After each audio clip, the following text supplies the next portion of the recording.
tidak boleh mengambil uang apakah itu dalam bentuk SPP ataupun sumbangan lain kepada anak didik ya. Dan kalau kita ingin menjadi sebuah negara maju, sebuah negara yang benar-benar bisa bertanding atau berlomba dengan negara lain, mau tidak mau pendidikan itu harus menjadi perhatian yang utama. Janganlah Anda kemudian memilih politisi-politisi yang tidak memiliki empati terhadap rakyat kecil. Pemerintah harus tahu ya bahwa kalau Anda ingin menjadi sebuah pemerintah yang benar-benar menjalankan tugas dengan baik, Anda tidak boleh alergi terhadap kritik. Bagaimana penanganan Prabowo terhadap misalnya apa yang disebut dengan geng Solo, baik yang ada di kabinet, baik yang ada di TNI, baik yang ada di kepolisian dan sebagainya. Bagaimana kebijakan dia tentang PSN ya, proyek strategis nasional.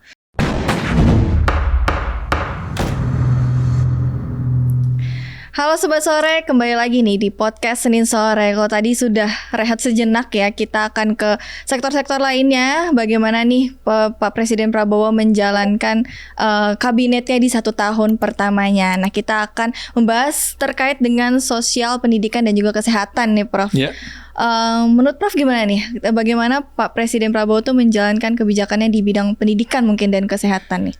Ya, pendidikan itu memang kita harus lihat angkanya berapa ya. Tapi saya juga harus berterus terang ya. Kenapa?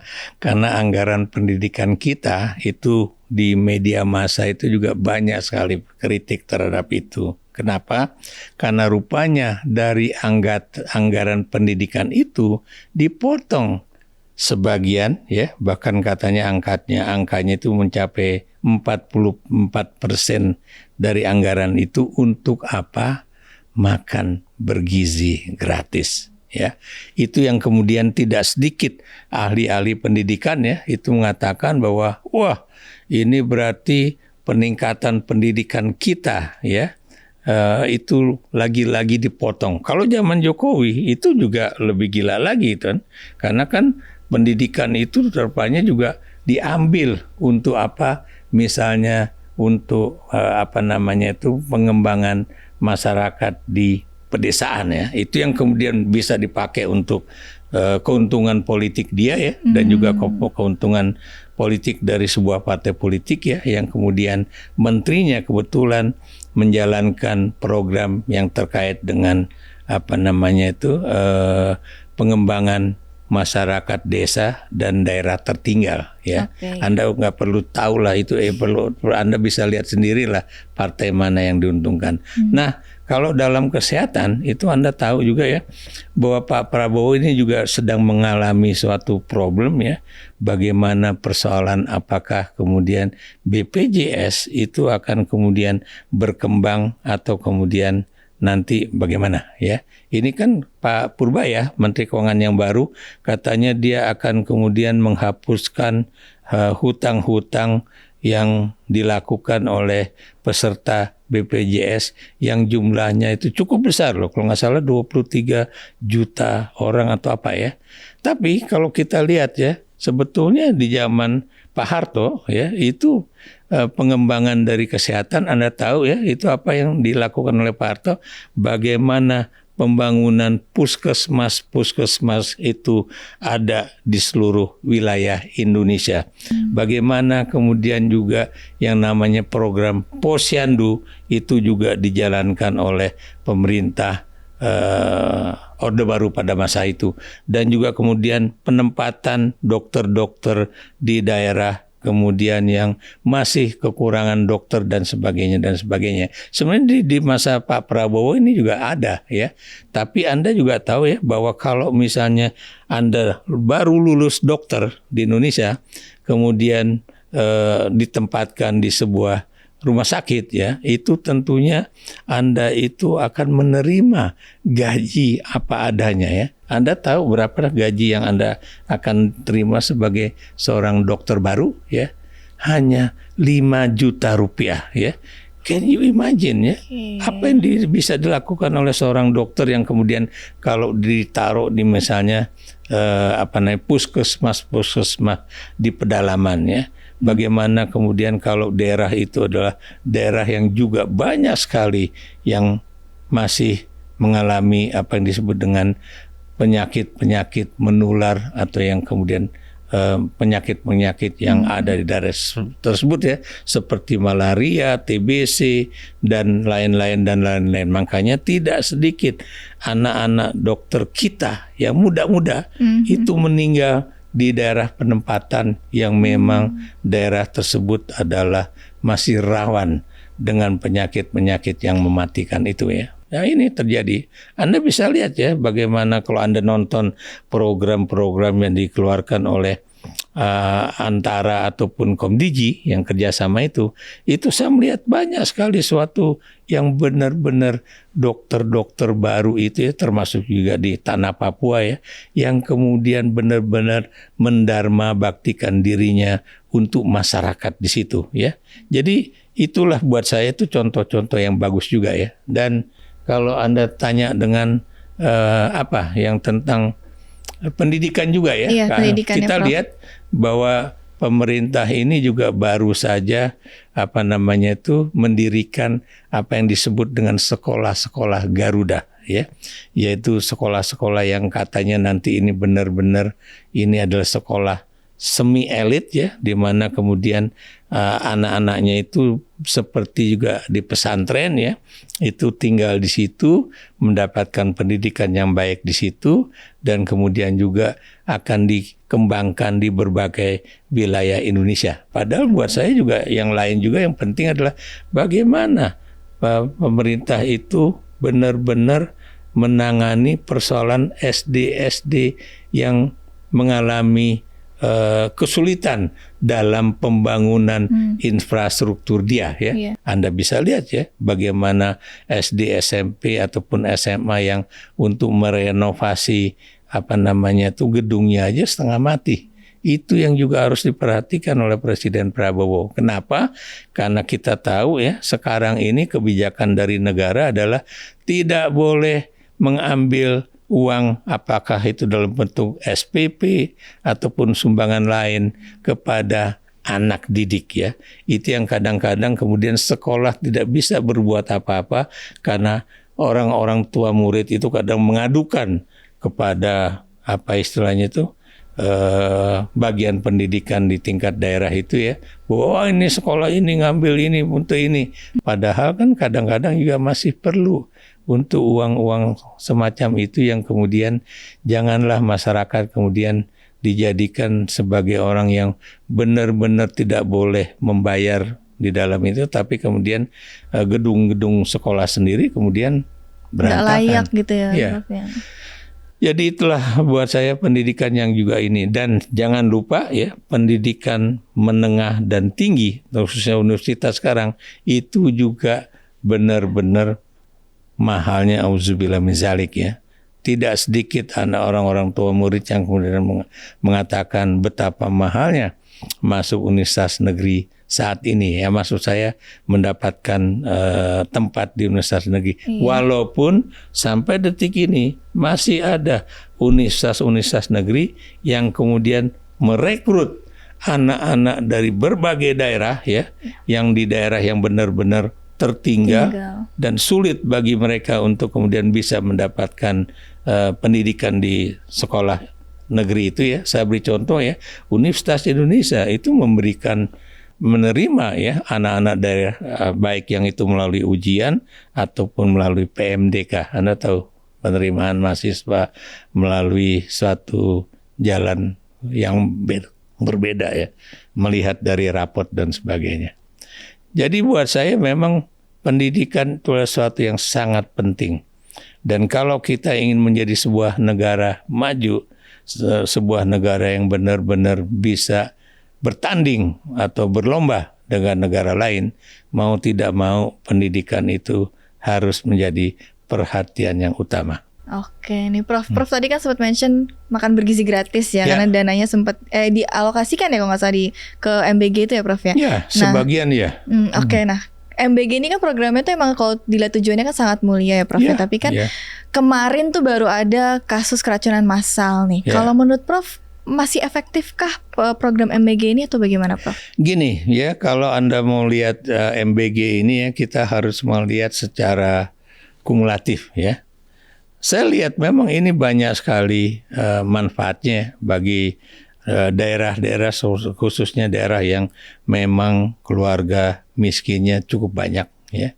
Tapi kita juga tahu ya, di beberapa wilayah itu tidak sedikit orang tua yang kemudian juga tidak mau anaknya itu mendapatkan makan bergizi gratis ya, dengan alasan katanya karena berita mengenai keracunan atau kemudian mengenai anak-anak yang kemudian harus dirawat di puskesmas ataupun rumah sakit itu bertambah. Dan kita juga tidak bisa mengatakan ini seperti pejabat-pejabat di yang disebut dengan persoalan gizi, peningkatan gizi masyarakat ini mengatakan bahwa ini sih anaknya aja yang nggak kuat gitu. Padahal nggak bisa ya. Karena kalau Anda misalnya makan benar-benar suatu masakan yang tidak fresh ya, itu tentunya pasti Anda bisa kena diare, bisa juga macam-macam. Apalagi kalau kemudian di satu sekolah aja bisa berapa orang yang kena ya. Dan terus terang ya, ini yang dilakukan oleh pemerintahan Prabowo ini bukan cuma untuk anak SD, anak SMP dan sebagainya itu, tapi juga udah masuk ke anak-anak PAUD, TK, anak-anak yang kemudian di bawah 5 tahun ya, atau apa istilahnya itu? Balita ya, tapi juga ibu-ibu hamil ya, dan kemudian orang-orang tua ya, yang kemudian juga perlu dibantu kesehatannya ya. Dan sayangnya tapi ya, kita tahu juga ya bahwa setiap hari itu juga apakah itu makanan yang kemudian tidak dikonsumsi sama anak-anak itu memang banyak sekali yang kemudian tersisa. Dan ini makanya setiap dapur itu harusnya kemudian memiliki orang-orang juga yang bertanggung jawab. Apakah misalnya telurnya itu masih fresh atau enggak, kemudian ayamnya juga masih fresh atau enggak ya, dan kemudian juga sayurannya itu masih bagus atau enggak. Jadi persoalan ini memang persoalan yang besar. Cuma kan Anda tahu ya, yang menangani MBG itu kan juga macam-macam ya. Ada yang berasal dari kepolisian, ada yang kemudian tentara, kemudian juga adalah organisasi kemasyarakatan Islam atau tergantung di berbagai daerah. Dan Anda harus ingat, tidak semua wilayah Indonesia itu adalah wilayah perkotaan. Ada juga kepulauan. Ya, apakah kemudian saya beri contoh misalnya pulau-pulau kecil di sekitar Sulawesi, Maluku, Papua itu juga kemudian akan mendapatkan makan bergizi gratis ya. Karena kan tidak, misalnya orang di daerah itu kan misalnya tidak memiliki dapur yang sesuai dengan klasifikasi MBG itu ya, dan banyak sekali kendala-kendala seperti itu ya. Jadi memang masih banyak persoalan ya, dan banyak sekali orang juga mengatakan mengapa uang itu tidak misalnya diberikan saja kepada ibu-ibu ya, ataupun dikelola oleh sekolah ya, dan kemudian mereka yang kemudian memberikan makan bergizi itu kepada anak-anak di sekolah itu ya. Tidak sedikit memang yang melakukan itu, tapi saya tanya pada Anda, berapa jumlah yang bisa melakukan seperti itu dibandingkan dengan sekolah-sekolah lain yang memang tidak punya pengorganisasian yang baik mengenai pemberian makanan-makanan bergizi kepada murid-muridnya. Jadi itu kalau saya lihat ya. Tapi buat saya lagi-lagi apa yang dilakukan oleh Presiden Prabowo ini adalah sebuah niat mulia. Iya, betul. Tapi cobalah mulai dipikirkan bahwa orang-orang Indonesia ini adalah termasuk orang-orang Asia, dalam tanda kutip malah dikatakan masih berperut Melayu, yang kadang-kadang misalnya tidak kuat dengan apa yang disebut dengan minum susu. Makanya kemudian tidak sedikit ya kemudian yang mengalami diare dan sebagainya. Dan juga susu yang diberikan kepada anak-anak itu harus benar-benar kualitasnya dilihat. Apakah benar dia non sugar gitu kan? Padahal di belakangnya, sugarnya lumayan. Atau kemudian ini katanya susu, padahal kalau dilihat berapa kadar susu yang benar-benar yang dihasilkan dari susu sapi dan sebagainya itu. Oke, tapi program ini kira-kira nimbulin tantangan baru nggak sih Prof? Mungkin bagi masyarakatnya yang sekarang ketergantungan dengan MBG, lalu juga pemerintahnya mungkin nanti akan ada inflasi pangan, gimana nih Prof? Ya, Anda tahu ya bahwa MBG ini juga banyak sekali problem-problemnya ya. Saya beri contoh misalnya, itu salah seorang petinggi yang menangani masalah gizi untuk anak-anak ini mengatakan, saya beri contoh ya, ini nanti menyebabkan Indonesia lagi-lagi mengimpor beras yang tidak sedikit. Kenapa? Karena tahu itu makanan pokok di dalam MBG itu mayoritas beras. Sangat sedikit itu berasal dari terigu ataupun dari kentang misalnya gitu kan. Dan kemudian juga Anda juga tahu ya bahwa MBG ini tadi saya katakan dikoordinasi oleh institusi-institusi baik yang berada di dalam yayasan-yayasan yang ditangani oleh Pak Prabowo sendiri ya, ataupun kalangan militer ataupun kalangan kepolisian, dan tadi saya katakan organisasi keagamaan. Ini buat saya tergantung di daerahnya ya. Nah, itulah yang kemudian kita lihat apakah kemudian yang dipegang oleh dapur-dapur yang mengelola, yang memasak itu benar-benar cukup atau kemudian cuma sisa-sisanya aja, sehingga persoalan apakah makanan yang mereka berikan itu benar-benar sehat, ini juga masih menjadi tanda tanya besar. Oke Prof, di sisi lain ada kritik nih dari masyarakat bawah yang bilang kalau pemerintah tuh krisis empati. Tapi pemerintah tuh juga bilang kalau bantuan sosial yang diberikan ini juga merupakan bagian dari empati institusional. Nah, menurut Prof, apakah program ini tuh sudah tepat sasaran dan juga menjawab kebutuhan rakyat? Atau justru ya memang masih ada gap aja, jadi masyarakat itu mengira bahwa pemerintah itu tidak empati ke masyarakat gitu Prof? Ya, yang dimaksud dengan empati itu adalah empati apakah kemudian namanya anggota kabinet itu punya empati terhadap banyak sekali orang-orang Indonesia yang tidak bekerja. Orang-orang yang Indonesia yang kemudian juga tidak memiliki uang ya. Dan apalagi kalau kemudian Anda tadi saya sudah katakan di awal ya, bagaimana para politisi itu punya empati atau enggak kepada rakyat yang memiliki kedaulatan dan menjadi pemilih mereka ya. Dan ini juga saya ingin juga kampanye kepada masyarakat pemilih ya.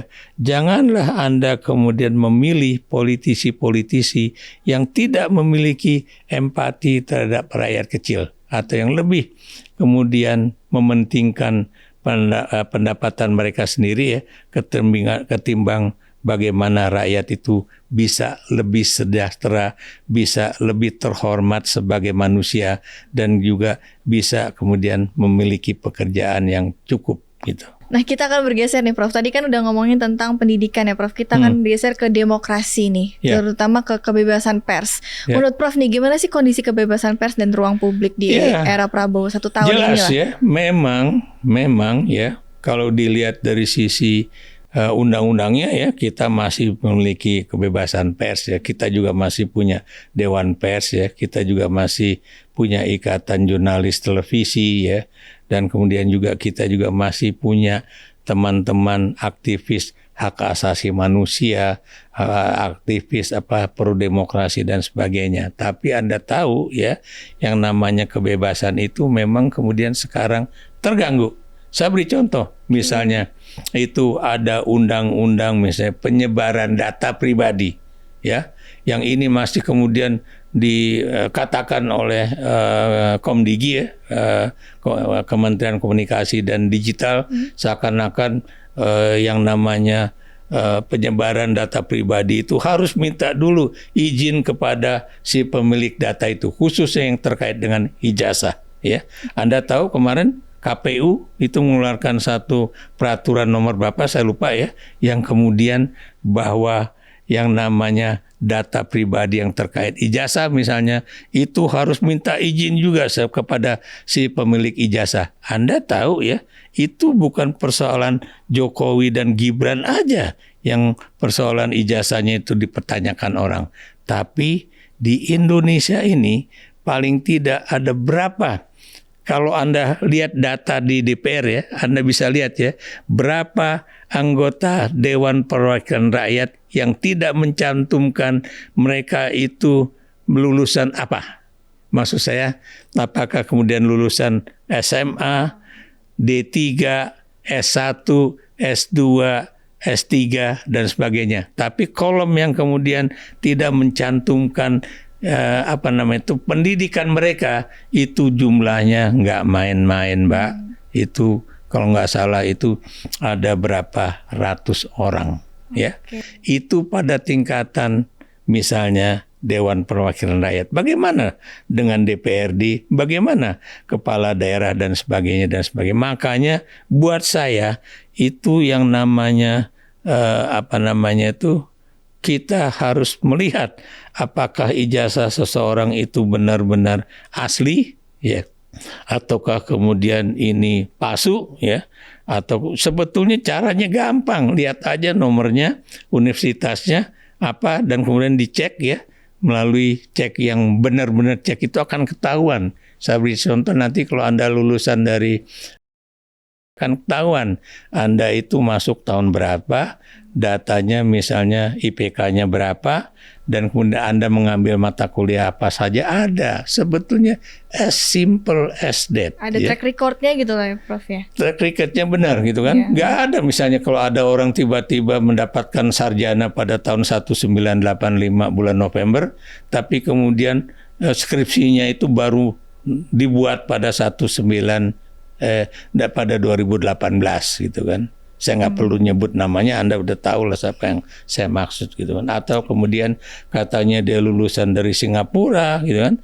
Kemudian dari bahkan dari Australia ya. InSearch gitu kan. Tapi ternyata di UTS yang ada di Sydney itu tidak ada namanya. Itulah. Oke, berarti kita nih sebagai masyarakat nih Prof, kalau kita ingin berpendapat dan mengkritik pemerintah, apakah masih bisa terjamin keamanannya nih? Maksudnya apakah masih bisa aman atau bagaimana nih Prof? Yang jelas di ruang publik ya, ini ya, pemerintah harus tahu ya bahwa kalau Anda ingin menjadi sebuah pemerintah yang benar-benar menjalankan tugas dengan baik, Anda tidak boleh alergi terhadap kritik. Karena tidak semua kritik itu ingin menjatuhkan. Kritik itu tidak sedikit yang juga ingin membangun. Ya, saya beri contoh misalnya kalau saya ngomong gini, emang kemudian ini ingin menjatuhkan presiden atau mantan presiden, enggak. Tapi ingin juga menyadarkan pada masyarakat bahwa Anda harus memilih sesuai dengan hati nurani Anda, jangan sesuai dengan berapa jumlah uang dalam amplop yang Anda terima. Oke Prof, secara keseluruhan nih, setelah 1 tahun Prabowo Gibran memimpin, apakah ada visibilitas arah baru dari kepemimpinannya nih? Apakah misalkan kebijakan politiknya ada yang berubah, atau mungkin ada kelembagaan negara yang paling menonjol di Kabinet Merah Putih ini, Prof? Satu, Presiden Prabowo itu harus sadar bahwa dia itu adalah presiden dan bukan Menteri Pertahanannya Joko Widodo. Dan dia sebagai presiden itu kan dipilih rakyat, ya. Dan kemudian yang namanya presiden itu memiliki apa yang disebut dengan power based on legitimasi. Kalau memang benar dia mendapatkan 58%, ya, with whatever means, ya, itu dia itu punya yang disebut dengan authority. Selama ini buat saya dia belum memiliki otoritas 100%. Kenapa? Karena dalam penentuan siapa menjadi anggota kabinet pada masa lalu, ya, kabinet dia pertama, itu masih ada pengaruh-pengaruh Joko Widodo. Nah, sekarang apakah kemudian dia akan melakukan pada 1 tahun pertama pemerintahannya itu ya, akan kemudian merevisi atau yang disebut dengan mereshuffle ya. Memang reshuffle kabinet sekarang udah terjadi berapa kali ya, 3 atau 4 kali. Tapi yang paling penting itu apakah kemudian orang-orang yang masih loyal kepada mantan Presiden Jokowi itu masih terus akan dipertahankan atau tidak? Atau kemudian menteri-menteri yang memang tidak perform well ya di dalam kabinet itu juga akan kemudian masih terus dipertahankan atau tidak. Mengapa? Karena ini akan menentukan juga bagaimana kabinet kita ke depan, baik dari sisi, kalau Anda orang komunikasi massa ya, itu public opinion-nya bagaimana ya, penerimaan masyarakat bagaimana dan sebagainya. Kemudian apakah kemudian beliau juga masih mempertahankan kabinet yang gemoy ini ya? Mengapa? Karena kalau kita lihat ya, kalau sebuah kabinet ini ingin berjalan, itu harus dilihat aja kira-kira apa kebutuhan dari sebuah kabinet kalau memang kementerian kalau memang kabinet itu negara tidak punya uang. Harusnya dikurangi dong jumlah anggota kabinetnya, bukan kemudian harus ditambah dan sebagainya. Itu yang kalau kita perhatikan ya. Dan kemudian satu hal yang juga penting ya, bahwa Prabowo ini harus berani mengambil kebijakan yang berbeda dengan Joko Widodo pada masa lalu. Apa misalnya ya, saya beri contoh, bagaimana penanganan Prabowo terhadap misalnya apa yang disebut dengan geng Solo. Baik yang ada di kabinet, baik yang ada di TNI, baik yang ada di kepolisian dan sebagainya. Bagaimana kebijakan dia tentang PSN ya, proyek strategis nasional. Ada beberapa poin yang sudah dilakukan ya, termasuk juga dengan PSN di PIK 2 misalnya kan. Tapi jangan kemudian ini hanya merupakan sebuah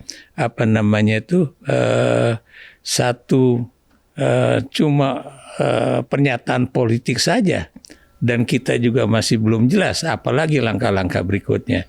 Kemudian juga bagaimana beliau menangani apakah itu yang namanya Menteri SDM itu ya, kemudian menutup SPBU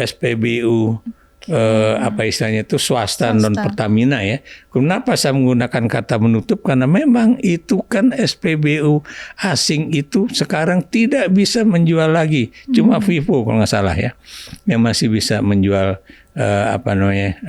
bensin. Tapi Anda tahu namanya, kalau Anda membuka kesempatan orang untuk berinvestasi di Indonesia, haruslah kemudian Anda juga memberikan kepercayaan pada mereka bahwa bisnis mereka itu tetap jalan. Anda bisa lihat bagaimana SPBU Shell itu tidak bisa menjual bensin dengan RON 92 atau RON 98. Kemudian ini juga terjadi untuk British Petroleum atau Beyond Petroleum. Kemudian ini juga terjadi terhadap Vivo itu sendiri ya, dan juga perusahaan yang dulu dimiliki oleh Amerika Serikat ya, yaitu yang ada di wilayah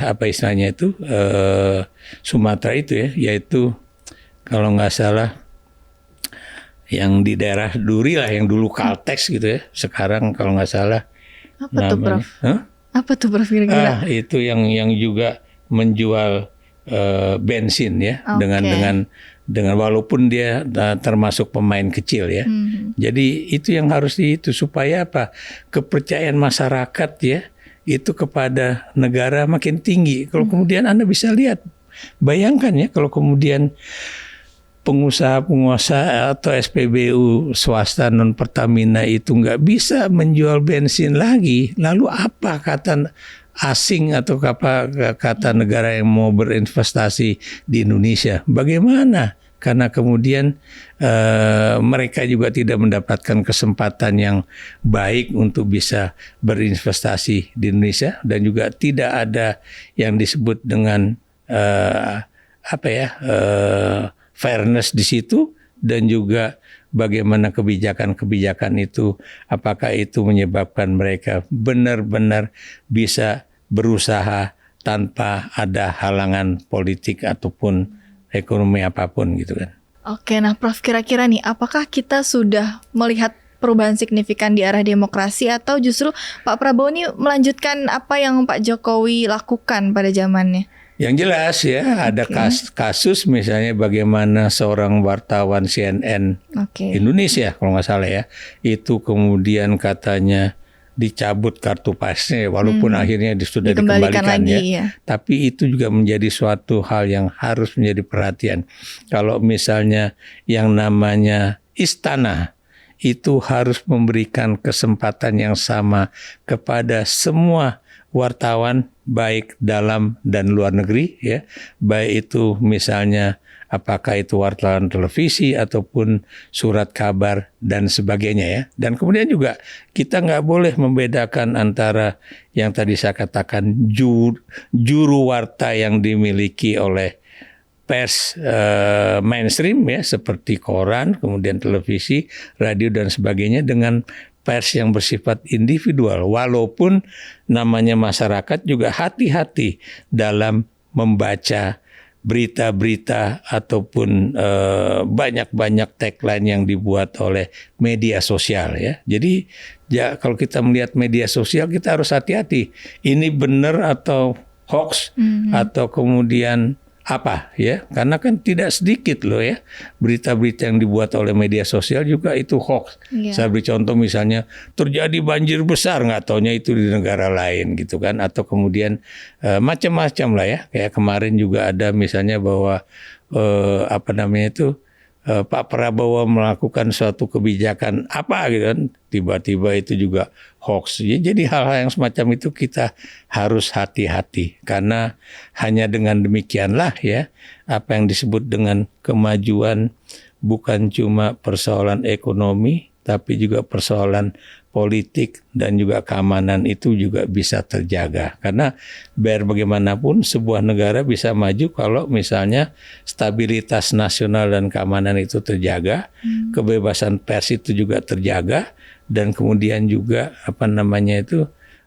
bagaimana pemerintah itu juga kemudian bisa meningkatkan pertumbuhan ekonomi dan pemerataan bagi seluruh rakyat Indonesia, bukan kemudian hanya untuk anggota parlemen saja, tapi kemudian untuk eksekutif dan juga judikatif itu ternyata kurang. Oke, nah untuk penutup nih Prof, gimana Prof melihat atau menganalisa tren 1 tahun pertama sebagai bisa dibilang panggung awal ya Pak Presiden Prabowo ini untuk menuju 4 tahun masa jabatan berikutnya? Saya melihat ya ada satu titik yang positif ya. Misalnya dalam pertemuan antara Prabowo dengan Jokowi tanggal 4 Oktober 2025 kemarin ya. Karena buat saya ini suatu hal yang sangat penting untuk difahami oleh masyarakat. Karena buat saya kalau memang Jokowi datang katanya cuma ingin mengatakan bahwa saya siap untuk datang ke acara ulang tahun TNI ke-80. Ternyata mana? Dia nggak hadir kan? Nggak ada, iya. Kemudian juga kalau Pak Prabowo juga sebetulnya seorang presiden yang sedang benar-benar lagi giat-giatnya untuk meningkatkan performa Indonesia, tiba-tiba didatangi oleh wakil presiden, mantan presiden ya, yang kelihatannya hanya ingin mengurusi diri dan anaknya sendiri ya, ketimbang masalah yang begitu penting untuk Indonesia.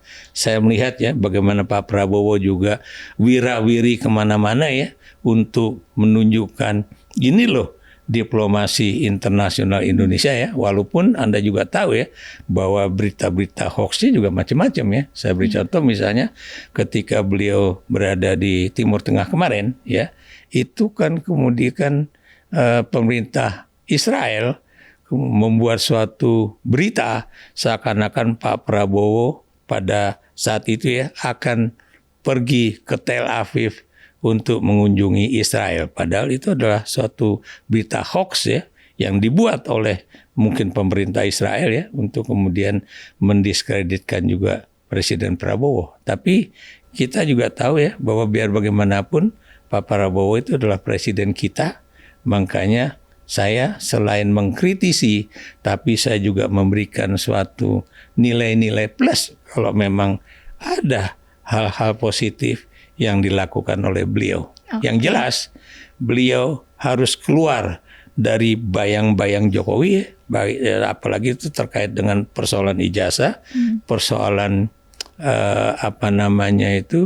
geng Sulu, persoalan juga misalnya PSN dan sebagainya, dan atau oligarki, baik itu oligarki politik dan juga ekonomi, dan tentunya dia jangan kemudian seakan-akan masih ingin mengembangkan parcok, partai coklat atau partai polisi ya untuk kepentingan pribadi. Saya ingin menggunakan kata parcok itu bukan kemudian saya menggambarkan semua polisi Indonesia itu adalah anggota parcok. Tidak.